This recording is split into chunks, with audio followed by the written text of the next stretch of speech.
Welcome back to the show. My guest today is Kim Crawley, cybersecurity expert and co-author of the book The Pentester's Blueprint with Philip Wiley. As Nico Sell, founder of the Wicker Foundation, has said, hacking is the most important skill set for the future of the world. And in today's show, Kim's going to give us a brief overview of pen testing, which is a part of the broader hacker space. So that's all next. Stay tuned.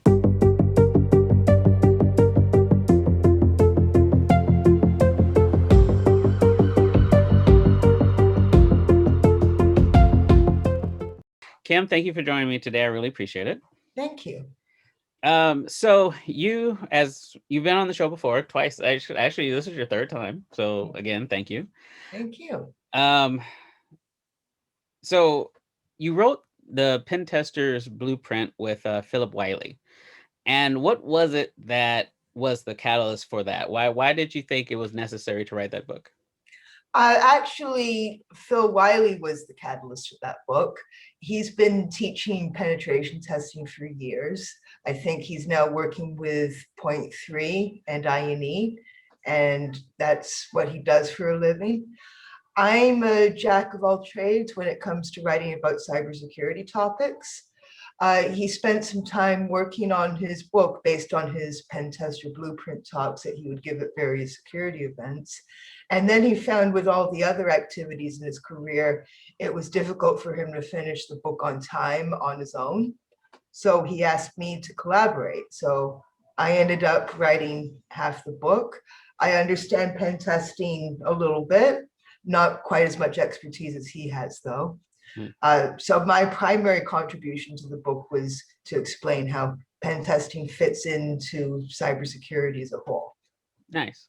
So let's talk about pen testing. So pen testing is short for penetration testing. Is that correct? Yeah. So what exactly are you doing when you're pen testing? I think the easiest definition of a penetration test is doing the stuff that malicious cyber attackers do, but doing it with the consent of the owner of a network or of a computer. And it's that consent that's the difference between a cyber crime and a penetration test. But white hat versus black hat. Yeah, but the purpose of a pen test is to find vulnerabilities in computer systems, in computers, devices, networks, applications. And because you're looking for specific vulnerabilities, and the client may tell you what kind of vulnerabilities they want to look for, you have an agreement with them about how you're going to attack their systems. So it's a lot more formal than people think. But yeah, I guess in a nutshell, it's just doing what the bad guys do, but for the good guys. So as far as pen testing goes, how does it factor into the broader hacker community? Because is pen testing something that you think someone should know first before they try to do anything else? Or I guess the better question is there a prerequisite to getting into pen testing? Like, what should someone know before they try to do this kind of thing?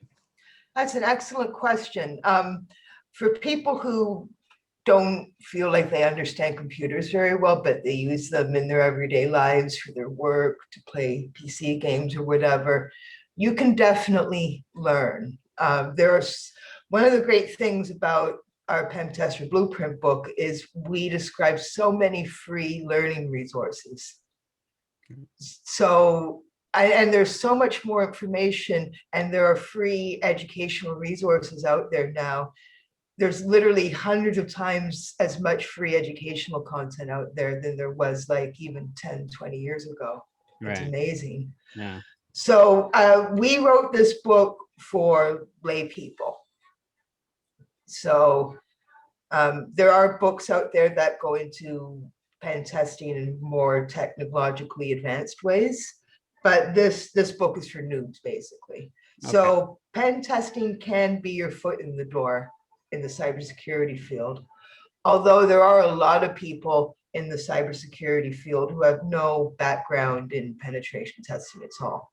Right. But now penetration testing doesn't necessarily have to be keyboard. I mean, social engineering could be a form of pen testing too. Is that correct?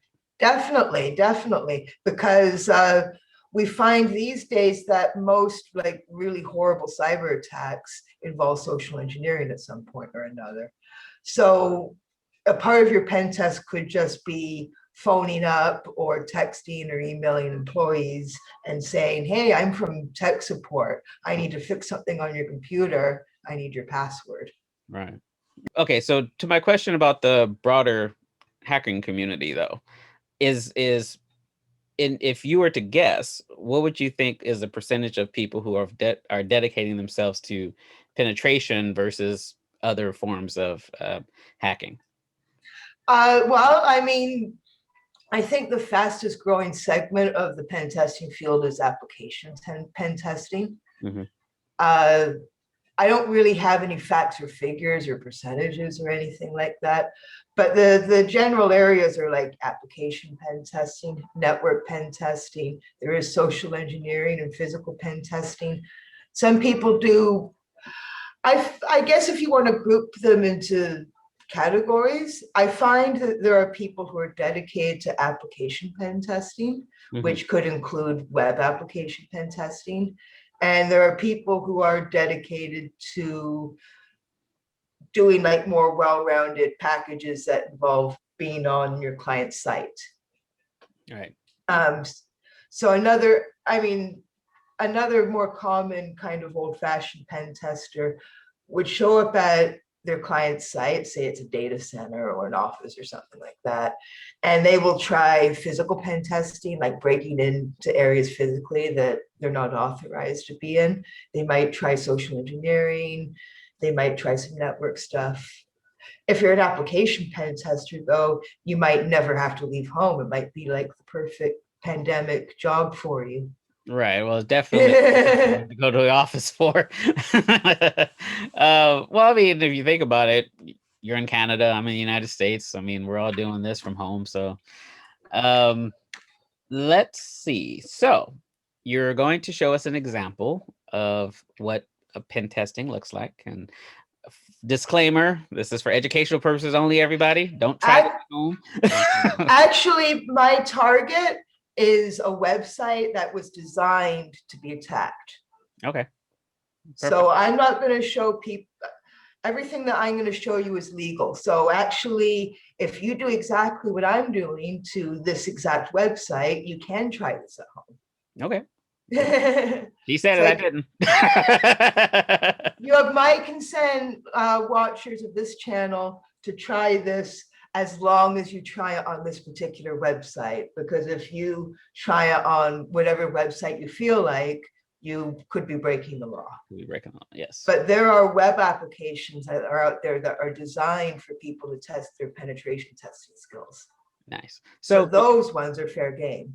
before we get started, I had a question about the operating system someone might need for pen testing, because I've I use Windows, I use Mac, I use Ubuntu, and I have Kali Linux, but I haven't actually dove into Kali Linux as an operating system. Which one of those do you think is good for a beginner to get started? Or I mean, I would assume Windows because that's the most prevalent.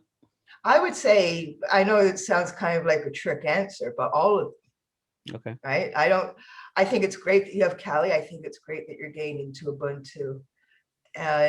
If someone just wants to stay in Windows for now, or just stay with Mac OS on their MacBook or whatever, they can start learning as well. The good thing is a lot of these tools were designed to be on the operating systems that people are most likely to use. Okay. Okay, that makes sense. Application. All right, so the stage is yours.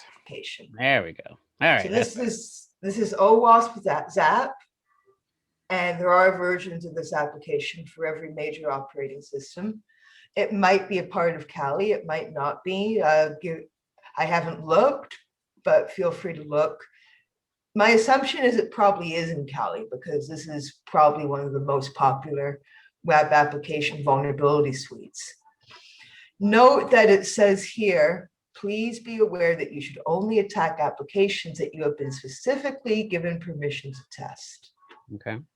So fortunately, there are websites designed to be attacked that you have permission to attack, because It's for people to test out their web penetration testing skills. Their website, this is OWASP's website, Okay. owasp.org. And you can search, this is a vulnerable web applications directory.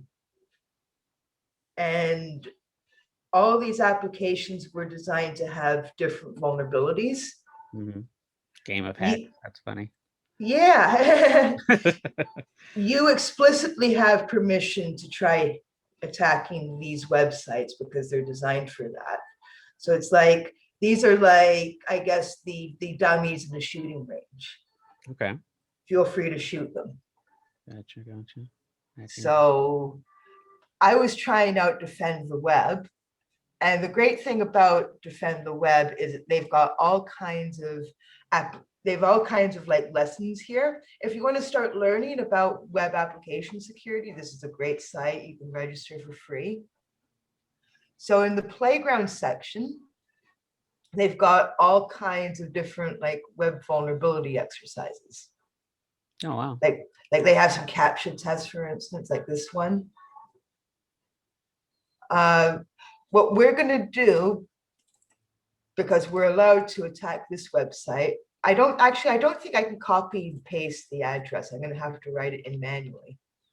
But I'm going to, okay, so now we're going to change the share back to OWASP. Okay, defendtheweb.net. And yes, folks, you can try this at home as long as you do it on this website and not on a different target. So playground and then CAPTCHA 1, I guess. I think that's the address. And I'm just gonna execute an attack. And you can see the progress here. So what this application is doing is it's pre-configured with a large number of web vulnerabilities. And it's trying to see how many of those vulnerabilities it can find at that address. So it might take a little bit of time.